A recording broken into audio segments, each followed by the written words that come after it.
Hello students, कैसे हैं आप सब लोग। उम्मीद करती हूँ सब अच्छे होंगे। मैं Meena Rana ICT virtual class में आपका स्वागत करती हूँ। स्टूडेंट्स, हम पढ़ रहे हैं क्लास 7 की हिंदी और यहाँ पर हम हिंदी व्याकरण में पढ़ रहे थे वर्ण विचार, वर्णों के बारे में पढ़ रहे थे और ये हम रिवाइज कर रहे हैं। इससे पहले लेक्चर में हम इसको पढ़ चुके हैं, लेकिन हम इसको फिर से रिवाइज कर रहे हैं क्योंकि हम हिंदी व्याकरण में बहुत सारे टॉपिक पढ़ चुके हैं। तो वर्ण क्या होते हैं, वर्ण आए कहाँ से, कितने वर्ण होते हैं हिंदी वर्णमाला में, फिर वर्णों के कितने प्रकार हैं, स्वर कितने प्रकार के होते हैं और व्यंजन कितने प्रकार के होते हैं। तो प्रीवियस लेक्चर में हमने वर्ण जो है ध्वनियों से उत्पन्न होते हैं, अक्षर जिसको हम कहते हैं। तो ध्वनियों का लिखित रूप है वर्ण या अक्षर, और वर्णों को जब एक क्रमबद्ध तरीके से रखा जाता है उसे वर्णमाला कहा जाता है। हिंदी भाषा में हम सबसे पहले वर्णों को सीखते हैं, इसके बाद हम शब्द सीखते हैं, फिर वाक्य सीखते हैं और फिर हम भाषा सीखते हैं। तो जो वर्ण है वो ध्वनि से आया, ध्वनि का लिखित रूप है। यानी हिंदी भाषा की जो सबसे छोटी इकाई है वो है आपका वर्ण। तो भाषा की सबसे छोटी इकाई वर्ण है और वर्ण से आपके शब्द बनते हैं, शब्दों से आपके वाक्य बनते हैं, वाक्य से आपकी एक भाषा बनती है, हिंदी भाषा। और प्रीवियस लेक्चर में हमने आपको यहाँ पर वर्णों के या दो प्रकार बताए थे, जिसमें स्वर और व्यंजन हमने बताए थे। इससे पहले हिंदी वर्णमाला में 52 वर्णों की बात की गई है, जिनमें आपके 11 स्वर हैं, 33 आपके व्यंजन हैं, 2 आपके अयोगवाह हैं, फिर आपका 4 संयुक्ताक्षर हैं, 2 अतिरिक्त वर्ण यहाँ पर हमने बताए थे। वर्णों को आप जो है 2 भागों में या 2 इसके भेद हैं, 2 प्रकार के हैं, स्वर और व्यंजन। स्वरों के भी हमने उच्चारण में लगने वाले समय के आधार पर स्वरों के भी 3 आपको यहाँ पर प्रकार बताए थे, जिसमें हमने ह्रस्व स्वर, ह्रस्व स्वर का उच्चारण करने में बहुत ही कम समय लगता है। फिर आता है आपका दीर्घ स्वर, ह्रस्व स्वर से दुगना समय दीर्घ स्वर के उच्चारण में लगता है। और प्लुत स्वर, अब हिंदी में इसका प्रयोग नहीं किया जाता है, लेकिन हमें जानना है, प्लुत स्वर दीर्घ स्वर से अधिक समय लगता है और एस जो छोटा एस बनाते हैं ना, उसकी तरह इसका एक चिन्ह है। और जब हम किसी दूर के व्यक्ति को पुकारते हैं तब हम प्लुत स्वरों का, जैसे हम ओम का उच्चारण करते हैं तो ओम को हम खींचते हैं। और आप ध्यान देना, जब किसी दूर के व्यक्ति को आप आवाज देंगे या आप आवाज लगाएंगे तो उस समय आपको अपना स्वर जो है थोड़ा लंबा करना आपको पड़ेगा। तो ये आपके प्लुत स्वर होते हैं। फिर स्वरों में आपके जो स्वरों की, जब कोई स्वर होता क्या है, स्वर का उच्चारण करने में हमारे मुख के अंदर वायु जो है स्वतंत्र रूप से बाहर निकलती है, कहीं भी रुकती नहीं है। स्वरों को स्वतंत्र अवस्था में लिखा जाता है। स्वरों को जो है किसी अन्य वर्ण की आवश्यकता नहीं पड़ती है इसको लिखने में। और जब आप किसी स्वर को लिखते हैं तो आपके मुख से जो है वायु कहीं भी अटकती नहीं है, सीधे बाहर आ जाती है। स्वरों को जब किसी व्यंजन के साथ जोड़ा जाता है तो स्वरों की मात्राएं जुड़ती हैं। व्यंजन जो है स्वतंत्र अवस्था में हलंत के साथ होते हैं, लेकिन जब उनमें स्वर जुड़ जाता है तो वो हलंत हट करके उन स्वरों की मात्रा लग जाती है। अस्वर की कोई मात्रा नहीं है, लेकिन फिर भी अस्वर जो है उन व्यंजनों के हलंत को हटा देता है। अर्थात यदि कोई व्यंजन बिना हलंत के है, यानी कि उसमें अस्वर जुड़ा होता है, और इसीलिए हम कहते हैं कि जो व्यंजन है वो स्वरों की मदद से उनका उच्चारण हम करते हैं। आगे आज की क्लास में हम व्यंजन ही पढ़ने वाले हैं। एक नजर डालते हैं हम स्वरों पर और वर्णों पर। तो हिंदी भाषा की सबसे छोटी इकाई आपकी वर्ण है और छोटी से छोटी ध्वनि जिसके खंड नहीं किए जा सकते हैं वो आपका वर्ण कहलाता है या आपका अक्षर कहलाता है।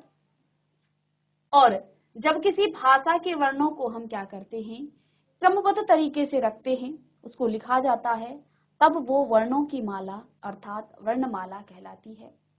हमने अभी बताया था हिंदी वर्णमाला में कुल आपके 52 वर्ण हैं, जिनमें आपके 11 स्वर हो गए थे, 33 हमने यहाँ पर व्यंजन बताए। फिर इसके बाद आपके 4 संयुक्ताक्षर, 2 आपके अयोगवाह हैं, अतिरिक्त वर्ण यहाँ पर 2 हैं, तो 33 यहाँ पर आए। वर्णों के 2 भेद हैं, स्वर और व्यंजन। स्वर जिनका उच्चारण अन्य ध्वनियों की सहायता के बिना किया जाता है या जिनका उच्चारण स्वतंत्र अवस्था में किया जाता है वे स्वर कहलाते हैं। और इनके उच्चारण में वायु बिना किसी रुकावट के मुख से बाहर निकलती है। हिंदी वर्णमाला में 11 स्वर होते हैं जो इस प्रकार से है यहाँ पर लिखे गए हैं। इसमें आपका 3 जो उच्चारण में लगने वाले समय के आधार पर स्वरों के 3 भेद हैं, ह्रस्व, दीर्घ और प्लुत। मैं आपको बता चुकी हूँ। ह्रस्व स्वर की संख्या 4 है, अ। और देखो ह्रस्व स्वर और दीर्घ स्वर में अंतर क्या है, अ और आ। उच्चारण में दोनों में बस समय का अंतर है, अ आ। तो अ को ही हम खींचते हैं तो वही आ हो जाता है। ई तो उच्चारण में लगने वाले समय के आधार पर ही ऐसा लगता है कि दोनों में फर्क है। तो एक को हम बहुत जल्दी बोलते हैं ए, और इसी एक को हम ई कर देते हैं, यानी कि उसे खींचते हैं, उससे दुगना समय लगाते हैं। जितना हमने ह्रस्व स्वर को का उच्चारण करने में समय लगाया उससे दुगना समय हम दीर्घ जो आपके स्वर हैं उनके उच्चारण में लगाते हैं। प्लुत स्वर का उच्चारण जब आप करते हैं तो दीर्घ स्वर से अधिक समय लगता है। जब भी आप ओम का उच्चारण करते हैं तो आपको अधिक समय लगता है, किससे, दीर्घ स्वर से अधिक समय आपको लगता है। ठीक है ना। तो ये आपका हो गया। स्वरों की मात्राएं हमने यहाँ पर आपको बताई थी कि अ स्वर की कोई मात्रा नहीं होती है, लेकिन ये व्यंजनों के हलंत को हटा देता है।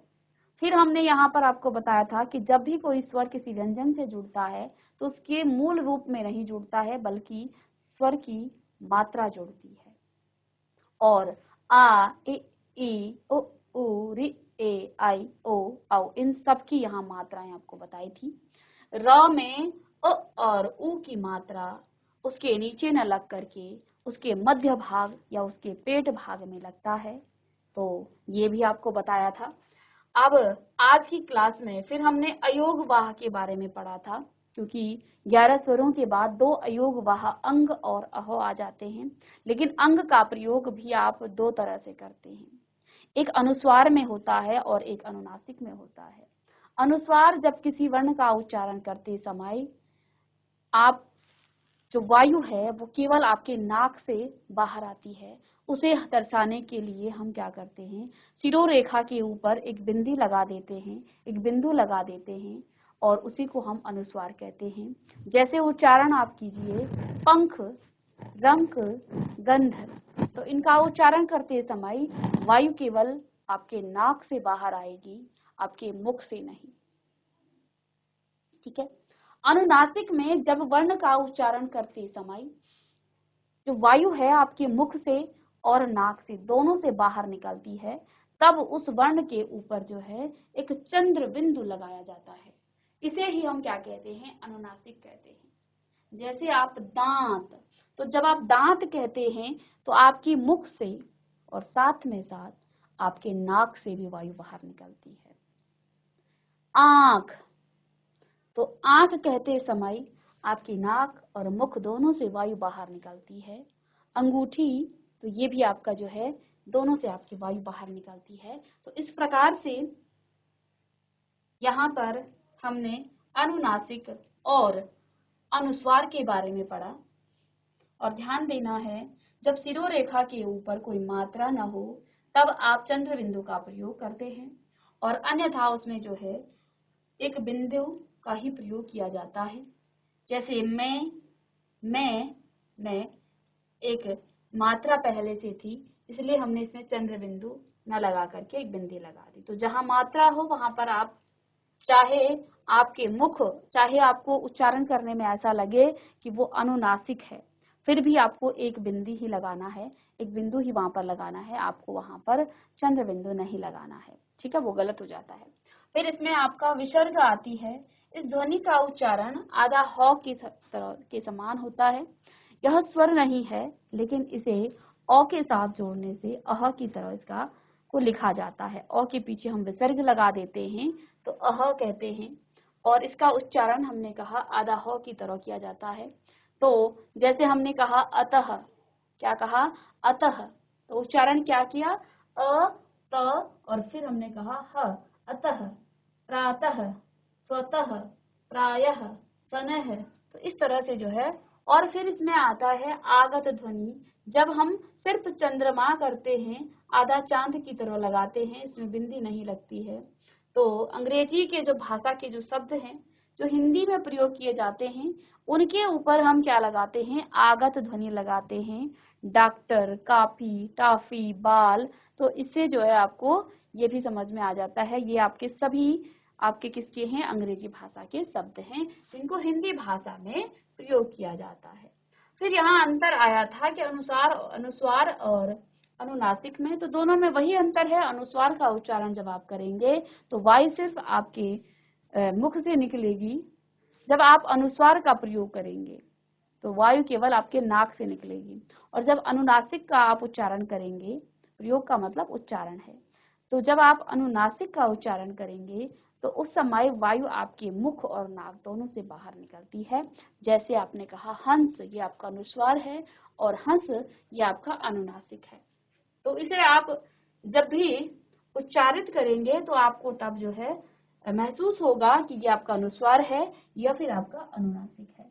तो जैसा कि हमने आपको शुरू में ही बताया था कि आज हम व्यंजन पढ़ेंगे। कल की क्लास में हमने स्वर पढ़े हैं, आज हम व्यंजन पढ़ेंगे। तो जिन वर्णों के उच्चारण में स्वरों की सहायता ली जाती है उन्हें व्यंजन कहते हैं। यानी कि व्यंजनों को आप स्वतंत्र रूप से उच्चारित नहीं कर पाते हैं। जैसे हम स्वरों का उच्चारण स्वतंत्र अवस्था में करते हैं, व्यंजनों का उच्चारण करने के लिए आपको स्वरों की आवश्यकता पड़ती है, स्वरों की सहायता लेनी पड़ती है। तो आप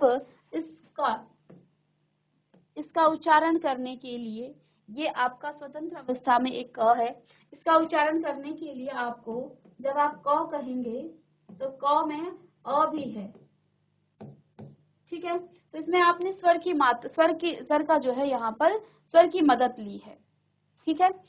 इसके उच्चारण में वायु जो है थोड़ा रुककर मुख से बाहर निकलती है, क्योंकि हम पहले क कहते हैं फिर अ कहते हैं, क आधा क और क क उच्चारण क्या आ रहा है, अ का।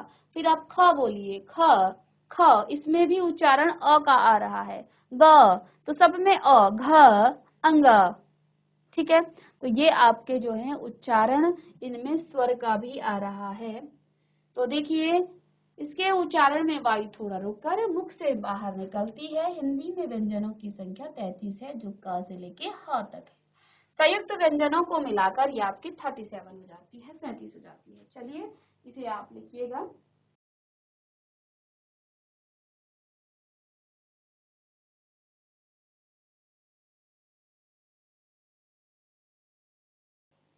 संयुक्त व्यंजनों को मिलाकर इसकी जो संख्या है वो 37 हो जाती है। तो व्यंजनों के जिस प्रकार से हमने स्वरों के भेद किए थे, यहाँ व्यंजनों के भी भेद हुए हैं, लेकिन अलग अलग आधार पर। व्यंजनों के दो आधारों पर यहाँ पर भेद किए गए हैं। सबसे पहले स्पर्श के आधार पर और दूसरा है श्वास मात्रा के आधार पर। अब ये स्पर्श के आधार पर और श्वास मात्रा के आधार पर, इसका मतलब क्या है, व्यंजनों के भेद किए गए हैं। जिस प्रकार से हमने उच्चारण में लगने वाले समय के आधार पर स्वरों के भेद किए हैं 3, ऐसे ही यहाँ पर दो अलग अलग आधारों पर व्यंजनों के भेद किए गए हैं। पहला है स्पर्श के आधार पर। स्पर्श क्या, हमारी जीभ, जब हम किसी वर्ण का उच्चारण करते हैं तो आप देखिए आपकी जीभ जो है लगातार कहीं ना कहीं टच कर रही है। जब आप बोलते हो ना तो आपकी जीभ जो है आपके मुख के अलग अलग भागों को स्पर्श करती है।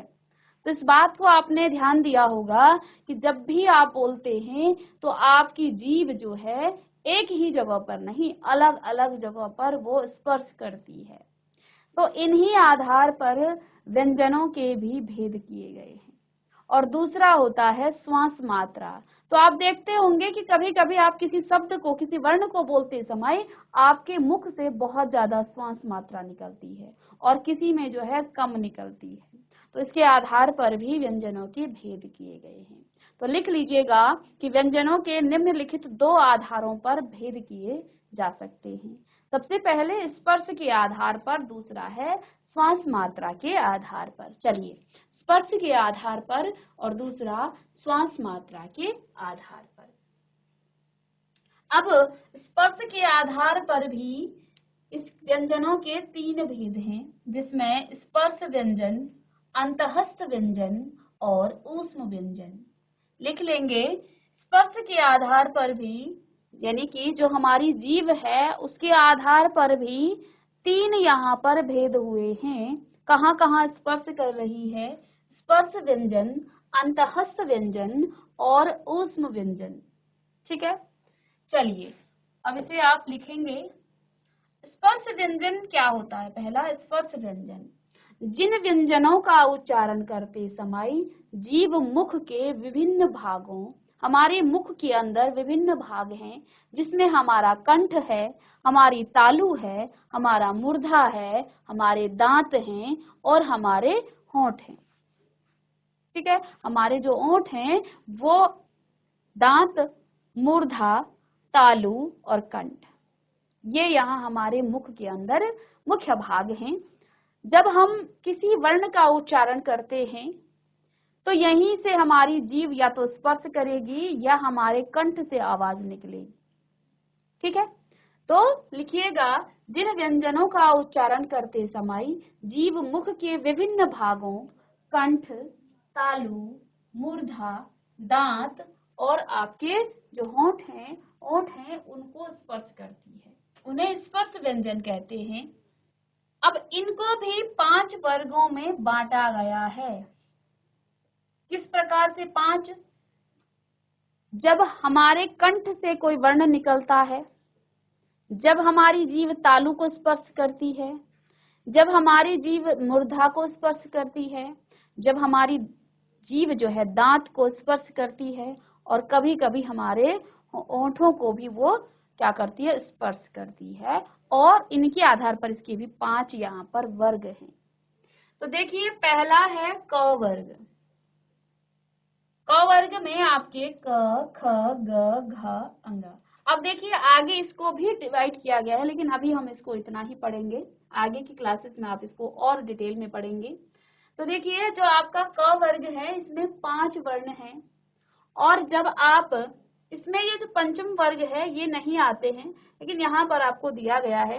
ठीक है, आगे जब आप बड़ी क्लासेस में पढ़ेंगे तो फिर और डिटेल में इसको पढ़ेंगे, तो फिर आप इनको भी जो है और इसको इनका वर्गीकरण करेंगे अलग अलग आधारों पर। ठीक है, तो क वर्ग का उच्चारण, आप इन क वर्ग का उच्चारण करें क, ख, ग, घ, क, ख, ग, घ। तो इसका उच्चारण करते समय आप कहीं ना कहीं ये जो आवाज है, ये जो उच्चारण है, हमारे कंठ से इसका उच्चारण हो रहा है। ठीक है, दूसरा है आपका च्वर्ण, इसलिए इसका उच्चारण स्थान कहाँ है? कंठ, इसलिए इसको कंठ्य प्रकार कहा जाता है, कंठ्य। और बहुत ज्यादा ये आपके जो प्रतियोगिता परीक्षाएं होती हैं उनमें पूछे जाते हैं, तो इसलिए इसको बहुत अच्छे से आप पढ़ें। तो देखिए, जो क वर्ग है 5 यहाँ पर वर्ग हैं, क वर्ग, च वर्ग, ट वर्ग, त वर्ग और प वर्ग। अब देखिए, जो पहला वर्ण है उन्हीं के आधार पर इनका नामकरण भी किया गया है, यानी कि जो वर्ण पहले बैठा है उसी को बोल दिया तेरे नाम से ये पूरा वर्ग हो गया है ना। ये जो क है ये सबसे पहले है, इसी से जो है इसका नाम क वर्ग पड़ा। यहाँ च वर्ग पहले था, इसी के आधार पर इसका नाम च वर्ग पड़ा। यहाँ पर ट वर्ण था तो ये ट वर्ग हो गया, ये त था तो त वर्ग हो गया, और प था तो प वर्ग हो गया। यानी कि जो पहले वर्ण बैठे हैं उन्हीं के आधार पर इनका नामकरण भी हुआ है, इनका नाम भी रखा गया है। और क्योंकि हम महसूस कर रहे हैं कि जब हम क वर्ग का उच्चारण कर रहे हैं तो हमारे मुख से, कंठ से ये आवाज आ रही है, कहीं ना कहीं जो है कंठ से जो है स्पर्श होते हुए उच्चारण का जो ये स्थान है कंठ से है, इसीलिए इसे हम कंठ कहते हैं। दूसरा, जब हम च वर्ग का उच्चारण करते हैं तो च, छ, ज, झ, य, च, छ, ज, झ, च, छ, ज, झ, यो आपका दूसरा वर्ग में आ जाता है, लेकिन यहाँ पर पूरा वर्ग दिया है एक साथ। तो च यहाँ तक कीजिए आप, च, छ, ज, झ, च, छ, ज, झ। तो देखिए, जो हमारे मुख के अंदर तालु है, तालु होती है आपके दांत के पीछे जस्ट जो ऊपर छत की तरह, तो ये आपकी तालु स्थान है। तो इस तालु को हमारी जीभ स्पर्श करती है। आप बार बार अपनी जीभ को अपनी तालु से यानी कि इस वर्ग के जो वर्ण हैं उनका उच्चारण करेंगे तो आपको अपने मुख के अंदर तालु का महसूस आपको पता चलेगा कि तालु स्थान कौन सा है आपके मुख के अंदर। तो क्योंकि ये तालव्य है, क्योंकि तालु से इसका उच्चारण स्थान है, तो इसलिए इस वर्ग को हम तालव्य कहते हैं। फिर ट वर्ग का जो उच्चारण है वो हमारे मुख के अंदर मूर्धा। अब आप अपने मुख के अंदर देखिए, दांत के बाद आपका एक तालु स्थान, फिर उसके बाद एक जो है इस तरह का स्थान आता है, वहां पर ट ट ट ठ ड ढ ट ठ ड ढ। तो आपकी जीभ देखिए, आप बार बार उसका उच्चारण कीजिए। आपका जीभ जहां स्पर्श कर रही है वो आपका मूर्धा स्थान है आपके मुख के अंदर, ठीक है, वो मूर्धा स्थान है। इसलिए इस वर्ग को मूर्धन्य कहा जाता है, इस वर्ग को मूर्धन्य कहा जाता है। और देखिए उच्चारण आपको करना पड़ेगा तब जाकर के आपको कंठ पता है। इसके बाद आपकी जो तालु है, कंठ के बाद ऊपर इस तरह का जो स्थान होता है, ठीक है, जिसमें थोड़ा सा जो है इस प्रकार कर्व टाइप का बना रहता है आपके मुख के अंदर, तो वहां आपकी मूर्धा है। फिर आगे जो छत की तरह होती है आपके मुख के अंदर, तो वो आपकी तालु है। और फिर दांत और होठों को तो आप जानते ही हैं, ठीक है। तो ये आपका इस वर्ग को हम मूर्धन्य कहते हैं। फिर त वर्ग आया और त वर्ग का आपने उच्चारण किया त थ द ध न। आप त थ द ध न, त थ द ध, त थ द ध उच्चारण कीजिए बार बार। तो आप महसूस करेंगे कि आपकी जो जीभ है वो कहीं ना कहीं आपके दांतों को स्पर्श कर रही है। और क्योंकि इसका उच्चारण स्थान दंत है इसलिए इन्हें दंत्य कहा जाता है। फिर आता है आपका प वर्ग और इसका उच्चारण आप शुरू कीजिए प फ ब भ, प फ ब भ म, प फ ब भ म। और बार बार उच्चारण करने के बाद आपको महसूस होगा कि आपके जो ओष्ठ है, आपके जो होंठ हैं, आपके जो ओंठ हैं, आपके ओंठों से जो है ये क्या हो रहा है, स्पर्श हो करके इसका उच्चारण हो रहा है। और इसका जो उच्चारण स्थान है वो ओष्ठ है, इसलिए इसे ओष्ठ्य कहा जाता है। और प्रत्येक वर्ग के अंतिम वर्ण को पंचम वर्ण हमने पहले भी पढ़ा था, अंतिम वर्णों को हम पंचम वर्ण कहते हैं। प्रत्येक वर्ग का नाम अपने वर्ग के प्रथम वर्ण के आधार पर रखा गया है, ये हम पहले ही से उजागर कर चुके हैं। तो स्पर्श व्यंजन के यहाँ पर जब हमारी जीभ हमारे मुख के अंदर विभिन्न भागों को स्पर्श करती है और जब वर्ण का हम उच्चारण करते हैं, उन्हीं आधार पर यहाँ पर इसको जो है 5 वर्गों में बांटा गया है। तो जब हम क वर्ग का उच्चारण करते हैं तो हमारी जीभ हमारे कंठ से कहीं ना कहीं इसकी क वर्ग का उच्चारण करते समय उसका जो उच्चारण स्थान है वो कंठ से होता है, क ख ग घ। तो देखिए कहीं ना कहीं हमारे कंठ से आवाज आ रही है। च छ ज झ तालु को स्पर्श करती है हमारी जीभ। ट ठ इसमें हमारी मूर्धा को जो हमारी जीभ स्पर्श करती है। और जब हम त वर्ग का उच्चारण करते हैं तो दंत से यानी दांत से हमारी जीभ जो है, दांतों को हमारी जीभ जो है उच्चारण स्पर्श करती है, इसलिए यहाँ पर इनको दंत्य और प वर्ग का उच्चारण हम अपने होठों से करते हैं, तो इसे ओष्ठ्य इसका नाम रखा गया है। तो जल्दी से इसे लिख लीजिएगा। तो स्पर्श के आधार पर व्यंजनों के 3 भेद हैं, जिसमें स्पर्श व्यंजन, अंतःस्थ व्यंजन और ऊष्म व्यंजन। स्पर्श व्यंजन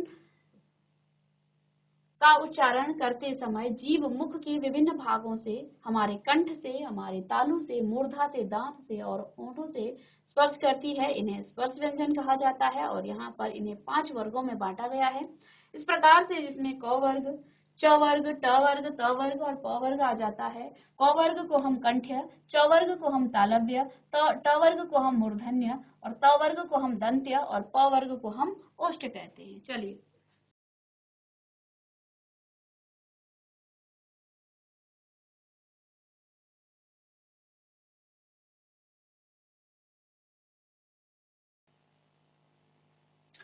स्पर्श व्यंजन के बाद आपका नेक्स्ट आता है अंतःस्थ व्यंजन। तो स्पर्श हमारे मुख के अलग अलग भागों से जो है जिन वर्णों का उच्चारण होता है स्पर्श करते हुए, वे आपके स्पर्श व्यंजन कहलाते हैं, जिसमें आपका कंठ, तालु, मूर्धा, दांत और आपके जो होंठ हैं।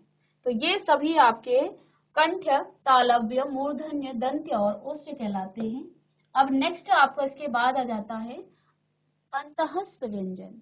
तो अंतःस्थ व्यंजन जिन व्यंजनों के उच्चारण में वायु मुख के किसी भाग को पूरी तरह स्पर्श नहीं करती है, उन्हें अंतःस्थ व्यंजन कहते हैं। अंतःस्थ व्यंजन 4 होते हैं। अब इससे पहले तो हमारे मुख के अलग अलग भागों में क्या कर रहे थे, ये व्यंजन स्पर्श कर रहे थे, जिसमें आपके कंठ से आवाज आ रही थी, फिर आपकी मूर्धा, तालु, आपके जो होंठ हैं, दांत हैं, इन सब पर जो है स्पर्श करते हैं। लेकिन जो अंतःस्थ व्यंजन है, जिन व्यंजनों के उच्चारण में वायु मुख के किसी भाग को पूरी तरह से स्पर्श नहीं करती है, इन्हें अंतःस्थ व्यंजन कहते हैं। अब इसमें आपके 4 व्यंजन हैं। पहला व्यंजन है आपका स, फिर है श, फिर स और ह। अब यहाँ पर एक चीज है, ये जो स और स है, इनमें अंतर क्या है? तीनों को हम स ही तो पढ़ते हैं, अंतर क्या है इनमें? इन तीनों स में क्या अंतर है? इन तीनों स में इनके उच्चारण स्थान में जो है,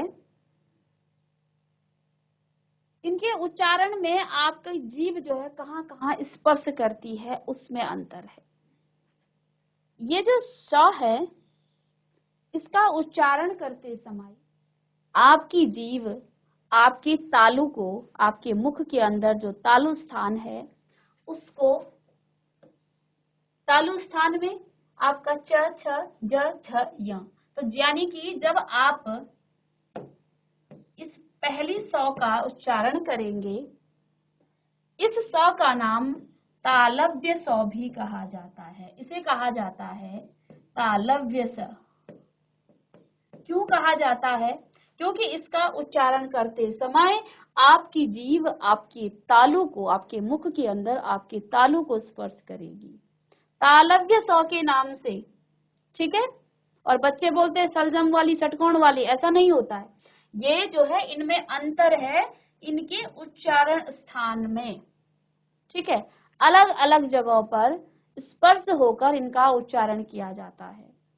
तो उच्चारण स्थान में जो है इनमें अलग अलग जगहों पर इनका उच्चारण किया जाता है, बाकी सब में स ही तो है ये। ठीक है? तो जब आप इस स का उच्चारण करेंगे तो आपकी जीभ आपके तालु को स्पर्श करेगी। अब आप कहेंगे कि हमारे तालु कहाँ है? तो आपको पता है तालव्य जो आपके वर्ण है, जो वर्ग है, वो आपका कौन सा है? च वर्ग है।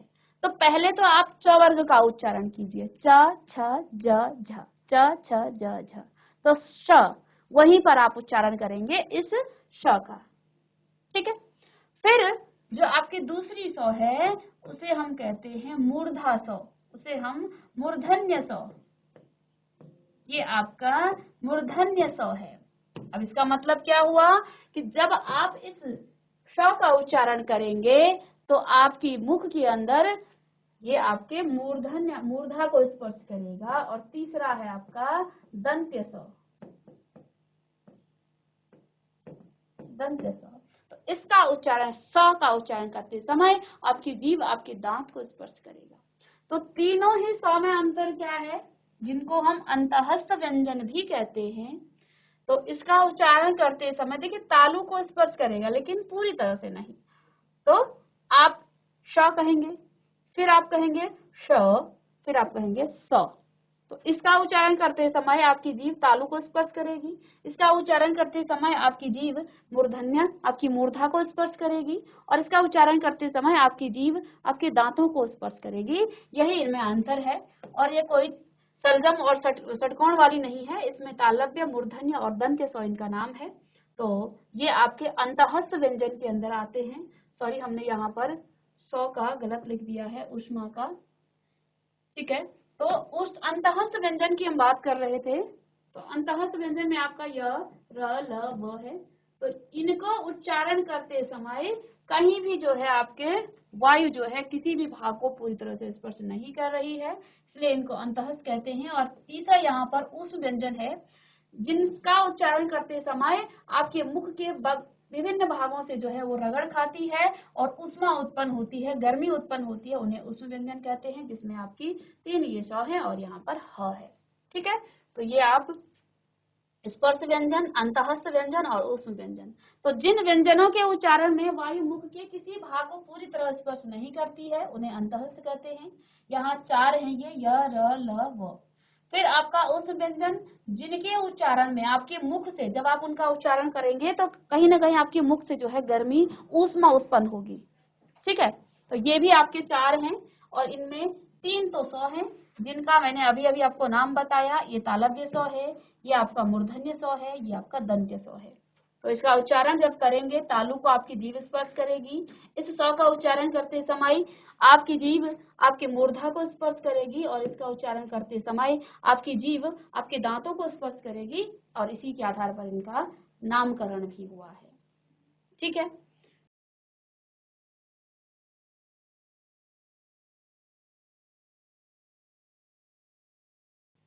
तो कल की क्लास में हम श्वास मात्रा के आधार पर, इसमें भी आपके अल्प प्राण और महाप्राण व्यंजन आते हैं, इसको आप इतना लिख लीजिएगा। दूसरा है श्वास मात्रा के आधार पर, अर्थात जब आप किसी वर्ण का उच्चारण कर रहे हैं आपकी मुख से कितनी श्वास की मात्रा बाहर आ रही है। ठीक है, कितनी श्वास की मात्रा छूट रही है। तो इसमें अल्प प्राण और महाप्राण व्यंजन है, इनको हम कल की क्लास में डिस्कस करेंगे। इससे पहले एक बार हमने आज की क्लास में जो पढ़ा है उसको हम रिवाइज करते हैं, उसको हम बताते हैं। तो हमने आज व्यंजन शुरू किया था। व्यंजन क्या होते हैं? जिनका उच्चारण करने के लिए आपको स्वरों की मदद लेनी पड़ती है, स्वरों की सहायता लेनी पड़ती है, उन्हें व्यंजन कहते हैं। इनके उच्चारण में वायु थोड़ा रुककर मुख से बाहर निकलती है। और हिंदी में व्यंजनों की संख्या 33 है, ऊपर भी बता दिया था। व्यंजनों के भेद हुए हैं लेकिन 2 आधारों पर। पहला आधार है स्पर्श के आधार पर, दूसरा है श्वास मात्रा के आधार पर। तो स्पर्श के आधार पर भी व्यंजनों के पुनः 3 भेद हैं, जिसमें आपका पहला स्पर्श व्यंजन, दूसरा अंतःस्थ व्यंजन और तीसरा ऊष्म व्यंजन। तो स्पर्श व्यंजन जिससे जो है इसके भी यहाँ पर 5 वर्गों में बांटा गया है। पहला वर्ग क वर्ग है, जिसको हम कंठ कहते हैं, इनका उच्चारण हमारे कंठ से। फिर च वर्ग, इसको तालव्य कहा जाता है और इसका उच्चारण तालु को स्पर्श करने से होगा। ट वर्ग को मूर्धन्य कहते हैं और इसका उच्चारण मूर्धा स्थान इसका उच्चारण स्थान है। तो का दंत यानी हमारे दांतों को स्पर्श करेगी हमारी जीभ, इसको दंत्य कहा जाता है। फिर प वर्ग को हम ओष्ठ कहते हैं, इसका उच्चारण स्थान है अपने हमारे होंठ, जिनसे हम क्या करते हैं, इनका उच्चारण करते हैं। फिर अंतःस्थ व्यंजन आपका आ जाता है, इसको जो है इसमें भी 4 व्यंजन हैं, य, र, ल, व। और फिर आपका ऊष्म व्यंजन, जिनका उच्चारण करते समय हमारे मुख से ऊष्मा निकलती है। ये भी आपके 3 स हो गए और फिर एक ह हो गया। कल की क्लास में हम श्वास मात्रा के आधार पर अल्प प्राण और महाप्राण पढ़ेंगे और साथ में कुछ यहाँ पर व्यंजनों के बारे में और भी आपको जानकारी देंगे। तो मिलते हैं नेक्स्ट लेक्चर में, तब तक के लिए थैंक यू।